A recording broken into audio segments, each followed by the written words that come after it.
नमस्कार। दैनिक जागरण पढ़ने वाले और सुनने वाले सारे श्रोताओं को मेरा नमस्कार। मैं डॉक्टर प्रभात कुमार अग्रवाल, मानसिक रोग विशेषज्ञ, mind care clinic Betiahata Gorakhpur एवं डायरेक्टर भालुटिया मनोचिकित्सा एवं काउंसलिंग सेंटर दाऊदपुर गोरखपुर, आप सभी को नमस्कार करता हूं। आप सभी दैनिक जागरण पढ़ते हैं और दैनिक जागरण समय समय पर हेल्थ कैंप के लिए और लोगों को मानसिक एवं शारीरिक स्वास्थ्य के अवेयरनेस के लिए कुछ कैंप करता रहता है। आज मेरे को दैनिक जागरण ने ये सुविधा और ये मौका दिया है, इसके लिए दैनिक जागरण को बहुत बहुत धन्यवाद।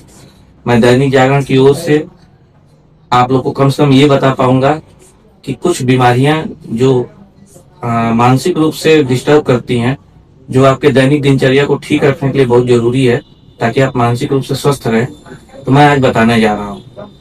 आप सब लोग को ये पता है कि आने वाले 13 अप्रैल को विश्व निद्रा दिवस है, वर्ल्ड स्लीप डे। इसका मतलब है कि आपके लिए नींद की कितनी जरूरत है, ताकि उसके लिए आपको एक दिन स्पेशल डे बनाया गया है, ताकि आपकी नींद से संबंधित जो भी समस्याएं और विकार होते हैं वो आपके ठीक रह सके। तो उसके लिए आपको नींद से संबंधित क्या क्या जानकारियां चाहिए, क्या क्या आपको पता होना चाहिए, वो आपको हमेशा ध्यान रखना है। जैसे नींद हर व्यक्ति के जीवन की एक बहुत ही जरूरी चीज है।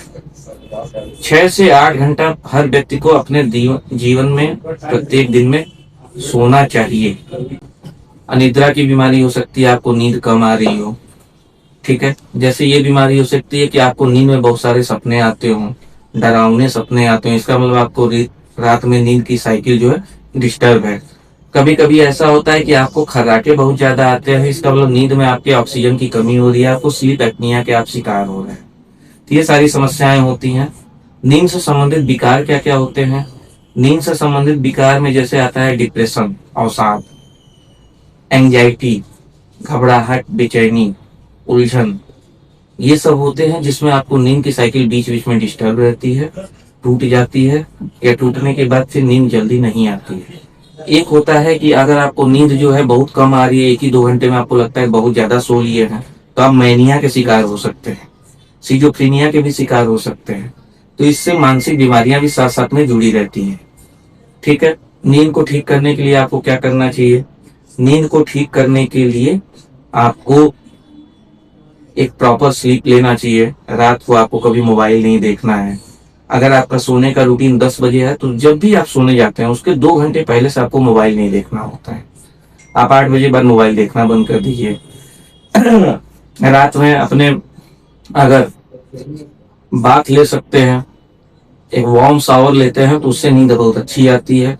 अगर आप बिस्तर है, बिस्तर का आपका जो बेड है, जो उस पे चादर है, वो आपका एकदम पूरा फ्रेश होना चाहिए, उसमें कोई क्रीचलेस होना चाहिए।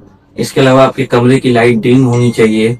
बहुत ज्यादा जरूरत हो तो आप हल्का फुल्का नॉवेल या कोई किताब या कोई कहानी की किताब को हल्का फुल्का पढ़ सकते हैं। रात में आपको कोई भी एक्टिव चीजें नहीं देखनी चाहिए, जैसे कि आपको मोबाइल नहीं देखना है, टीवी नहीं देखना है कि नहीं, इससे नींद आती है, इससे नींद आपकी उड़ जाती है। इसके अलावा डेली सुबह में योगा करिए, प्राणायाम करिए, हेल्दी फूड्स खाइए, जंक फूड रात में मत खाइए, हैवी भोजन मत करिए रात में, उससे आपको नींद बहुत अच्छी आएगी। जब भी आपको कोई चिंता या मन में विकार आता है रात में, तो आप उसको मन में ये कहिए कि ठीक है, अब इसको कल सुबह देखेंगे, अभी इस समय सोते हैं। इससे भी नींद आपकी अच्छी होती है। और अंत में मैं ये कहना चाहूंगा कि दैनिक जागरण इस तरीके का प्लेटफॉर्म जो अवेलेबल कराता है, जिससे आम जनमानस को छोटी छोटी चीजों के बारे में बहुत महत्वपूर्ण जानकारी मिलती है, इसके लिए मैं दैनिक जागरण को हमेशा धन्यवाद करता हूं और आप सभी लोगों को भी नमस्कार करता हूं। और ये कहता हूं कि आप अपनी निद्रा को ठीक रखिए, स्वस्थ रहें, स्वस्थ भोजन करें, हेल्दी लाइफ स्टाइल जिए, ताकि आपको किसी भी तरीके का मानसिक एवं शारीरिक विकार जल्दी उत्पन्न न हो। और अगर उत्पन्न होता है तो आप जरूर किसी न किसी चिकित्सक, मनोचिकित्सक या जो भी चिकित्सक आपके पास हो, उनके पास परामर्श जरूर लें। धन्यवाद।